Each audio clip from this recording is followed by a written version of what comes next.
Hey, we've got to start up in our mountains because this is a gorgeous shot. Speaking of that sunshine that Sarah just talked about, Hidden Peak at Snowbird. How pretty does that look, Em?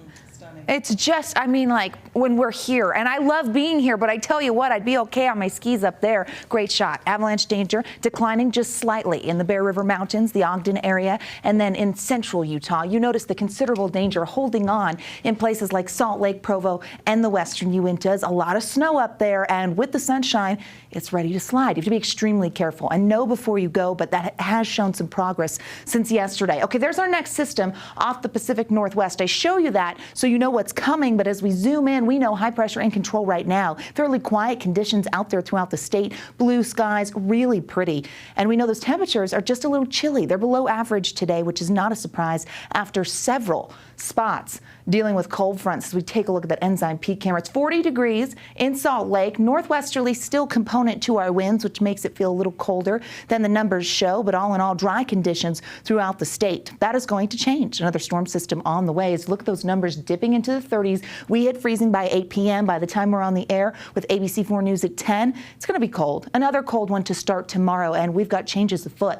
Let's walk through them here. You see the cloud cover over the Uintas into tonight, but pretty quiet. And then as we head into the overnight, northwestern Utah gets grazed with a little bit of snow, so there's potential there. Park Valley could maybe see a light snow shower, but we do increase cloud covers along the Wasatch Front. Our next storm system starts to roll in. Ahead of this boundary here, you get showery activity, and that's going to be through the morning and afternoon hours.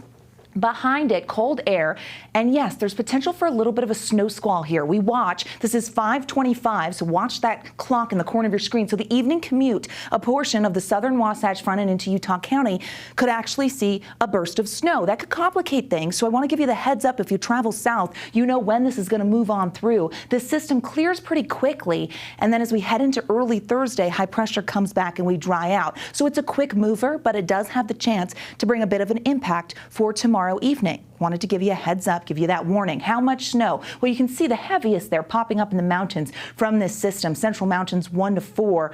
Valleys look like they could see a trace up to 3 inches. So really where that band of snow forms, that's where we're going to see the most precipitation. You can see that extends all the way down towards the I-70 corridor. Mountain valleys 2 to 6 benches could get 1 to 4. It's a quick mover, but it is going to impact us throughout our afternoon and into the evening hours for our Wednesday. Temperatures in the 30s and 40s. It's going to be chilly. Another hit of cold air, 20s, 30s, some 50s down there in Moab. So the area is not seeing that cold front come through. Hold on to the warmth for tomorrow. 60 in St. George, 40s in Cedar City with drier conditions. Speaking of dry, we see that for a while in Washington County with those next 7 days. Chance of rain on Saturday and then maybe Sunday. So we're going to be a little unsettled for the weekend in the south. Now, in the north, we're going to be really unsettled. But this is what's interesting with our next round of wet weather. Once we get past that snow on Wednesday, we warm things up. We're looking at valley rain and mountain snow Friday through the weekend. So that's going to be something as you look at those daytime highs that changes that we haven't seen in a while.